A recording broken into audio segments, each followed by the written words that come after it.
Hi guys, Empress G here. I hope everybody is doing well. Wherever you are, where I'm at, it's raining and it's fall start. I think it's fall start where I'm at right now. So it's raining, and as a matter of fact, I'm looking all over the world in Jamaica. Some place even my Paris St. Thomas is flooded out. And I was talking to another friend of mine, and he said it's just raining, and we just stay inside. So and Barbados, I was talking to somebody else there, and they said that it's raining there like crazy. So I don't know what's with all this rain, but you know what? It's what it is, right? Anyway, guys, this odd looking thing here is a cassava, right? And guys, cassava is a big part stapling many of us that especially African places like that, right? And okay, it's called, there's yuca, and that's UCA. There's another one that called yuca with the spell UCCA. Don't touch that one. That one is in the southern part of the United States, and it's more like a flowers or something like there. So don't get them mixed up, folks. That one, I don't think that one now you're supposed to eat that one, or if it's edible or what, or the flowers, just the flowers, and that one you can eat. It has a root, yes, but so when you see UCCA, that's the American one. This is cassava yuca. It's called quite a few different names, so this is it. So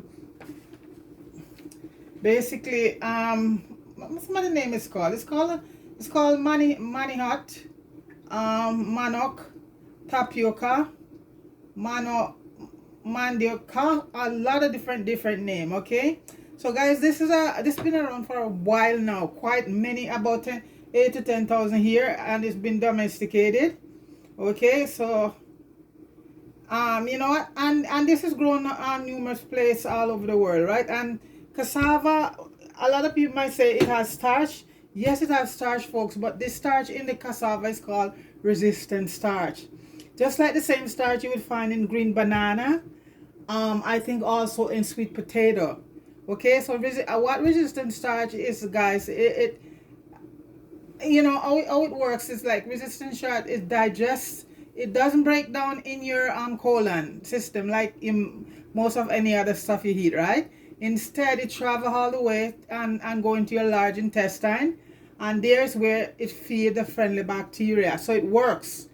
So it's also, I think, it's a resource of resistant starch. So this is a good thing, and cassava is good for a lot of things, folks. And it's a staple food around the world, and it's anti-inflammatory, it's antioxidant.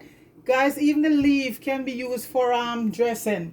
If you have a sore cut or anything like that, there's so many uses to it. But I don't want have the time to go into it right now, because I know a lot of people don't want to hear a lot of all of that, which is it's a lot of good stuff.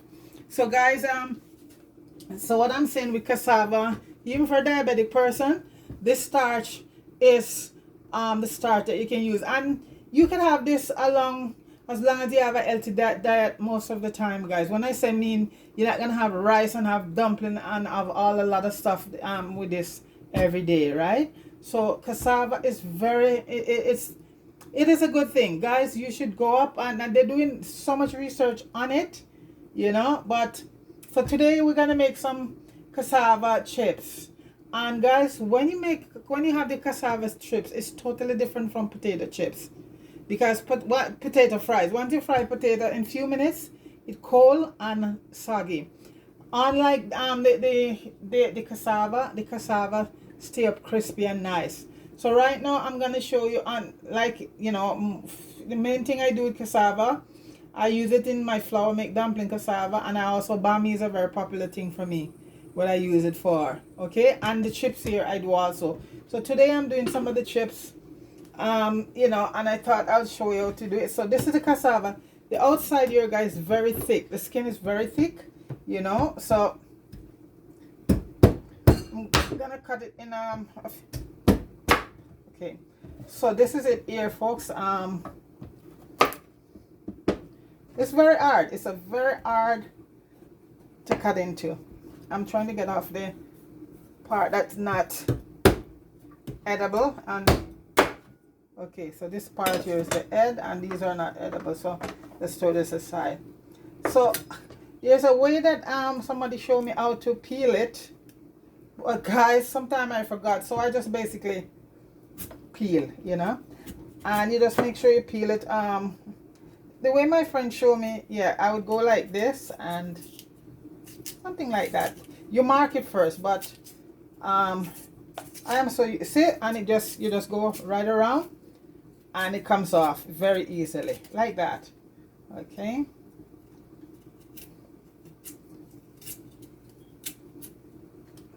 make sure you get off all the skin. And let me see if I can do the same thing for this piece. So this is it here. It's so waxy, the skin is very waxy and hard. And if you watch a lot of African, this is a big part of the African staple, Nigerian country like that, because that's where it's originated also, over in Africa. And you find they use it in fufu. I make fufu a few times. You mix it with green plantain and stuff like that. So this is a very big part, especially African diet. And for us in Jamaica too, they plant a lot of cassava, and we use a lot of cassava because bami is one of the big thing back home. So the cassava. There is one that is bitter, so you're not gonna use that one, okay?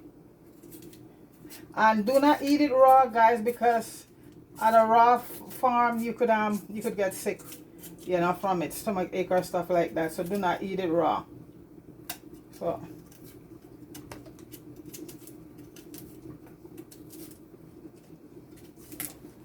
finish peel this part off. Some people are pro at getting the skin off, you know. Okay, guys, so I'm gonna wash these off and I'll show you how. The chips is awesome, guys. I do it so many times, and today I have a couple friends here and I said, you know, let's do it on camera. But I've made a fufu on camera, and I did a video of the fufu, and I also did bami. I think I have 2 videos up there with bami, and bami is, for me, is like, bami, if you like to, you know, especially Jamaican, it's like, that's a big part, a way of life for us, bami. Part of it is very tough, so you have to just discard that. Okay, and right now, where's my knife? In the middle, folks, there's a thing right there, a little piece of string. You just want to get discard that. It's tough, stringy. Let's take that out. Okay, right in the middle here. You will see it because it's more highlighted than there it is.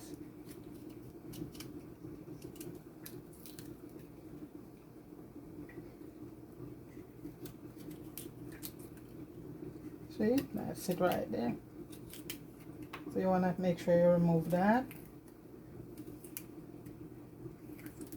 That has no nutritional value or anything to it. I think maybe that string is probably what holds the whole thing together.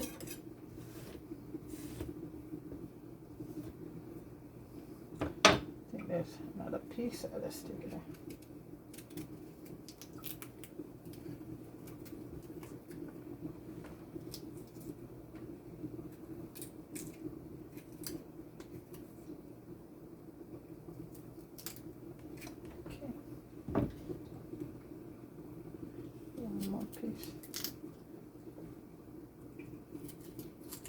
And guys, when I'm making chips with them, I always like to cut them thick, you know.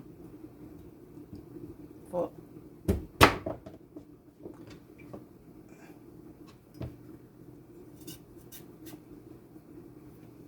and this piece I'll cut like this again. I've cut up some here already. Yeah, okay.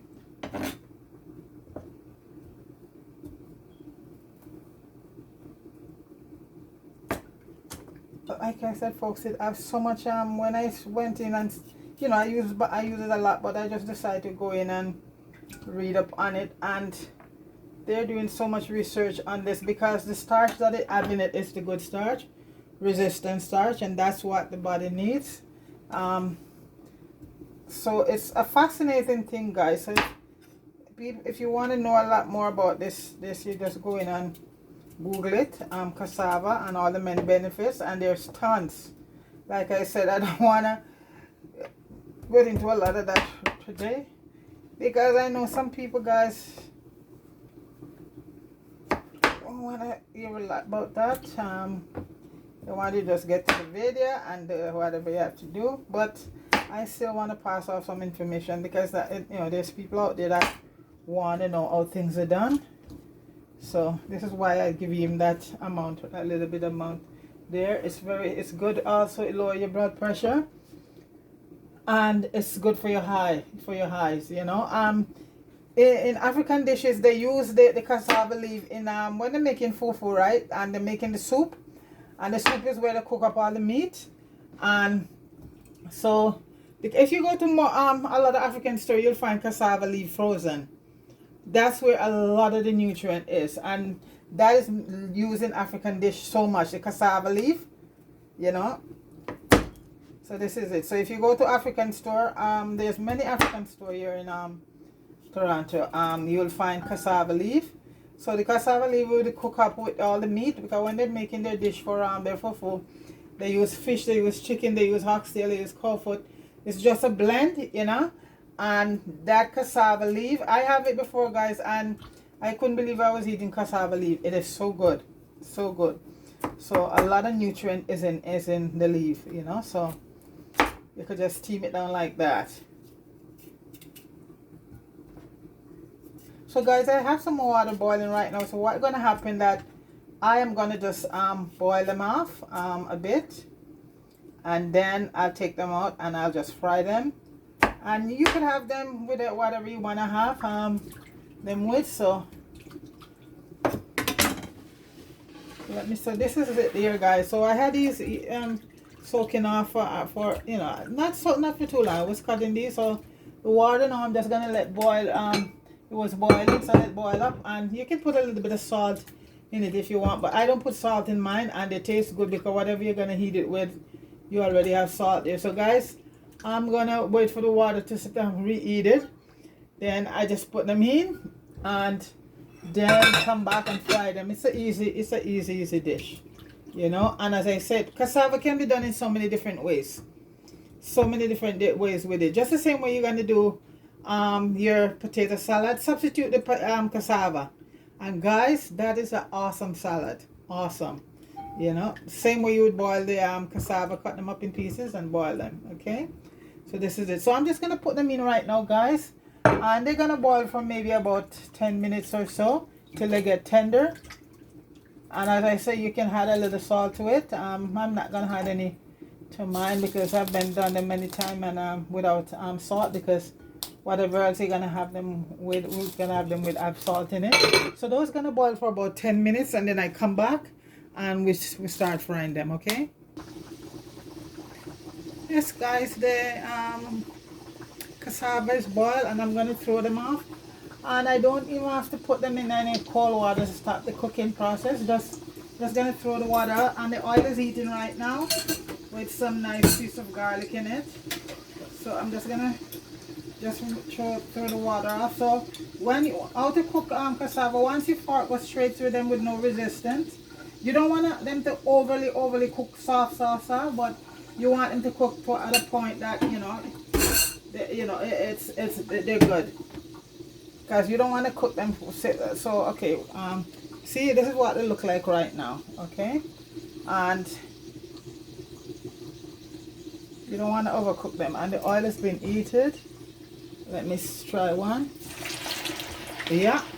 And you know what, you just want to add them to the point once they're brown, golden crisp. I have my thing right here already. I don't know if you can see. Okay, so that's what's going on there.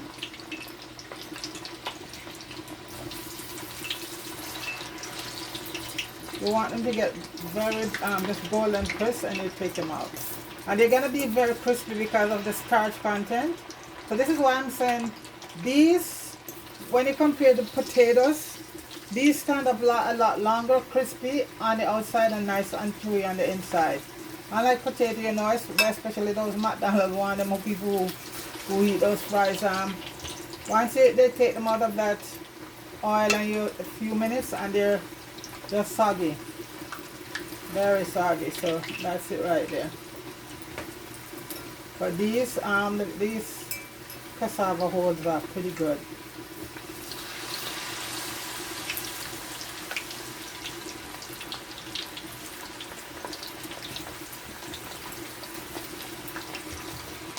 Okay, I'm just gonna, I don't want to overcrowd it. Okay, put the little, these broken little pieces in. I'm just gonna let them get to a brown.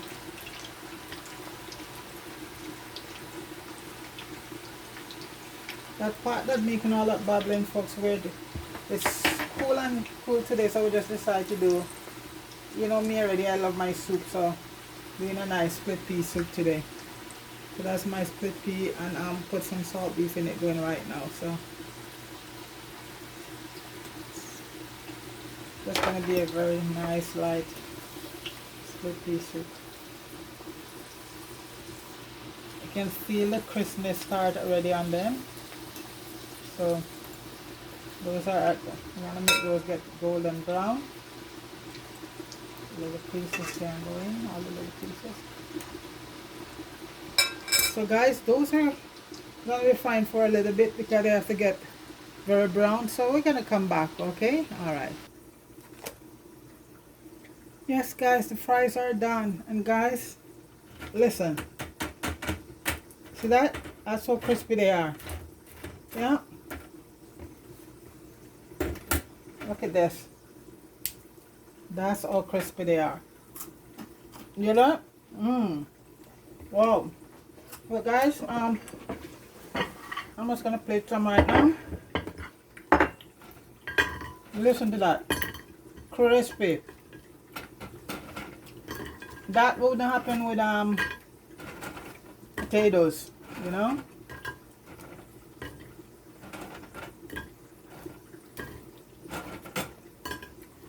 Cassava chips, guys. It's awesome. Listen.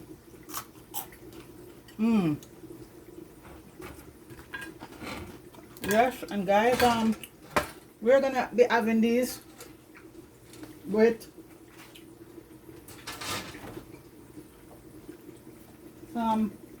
with a nice dip I made. I'll leave it in the description. And it's yogurt and mayonnaise, Dijon mustard, some dill,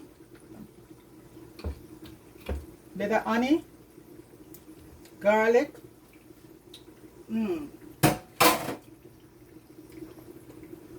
Guys, I'll leave the dip in the description. And so I did some chicken breast. Okay, so I just did these in the oven. These are chicken breasts I did in the oven.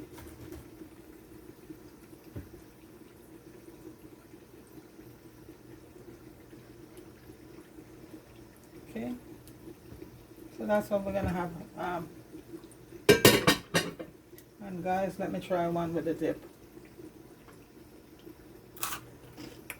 Still crunchy. And that dip is so awesome. This is a lot more healthier than fried potato. Yes, potato can be good, folks, but when I do potato, if you want to get rid of the starch, like I said, I'll boil them and leave them in the fridge for a while, because the starch became resource starch when you leave potato or rice in the fridge. Yeah, it turned out to be a resource. But these ones is resource starch all the way. All the way. And it is that resistant starch guy, you know? And as I said, the resistant starch to the digestion. It doesn't break down in your colon. It travel all the way to your large intestine, okay? And that's where it feeds on the good bacteria. So all when you eat all the starchy stuff, you digest it right away, especially rice. Right away it digests. That's why you get so hungry fast, and it just breaks down into sugar into your system, you know. So guys, this is it right here. Resistant potato chip, resistant chip, which is cassava. It doesn't get any better than that, guys. Okay, so guys, everybody big up yourself. Have yourself a wonderful day. Please like, share, and subscribe to the channel. Appreciate it. And take it easy, everybody. Have a good one. Peace.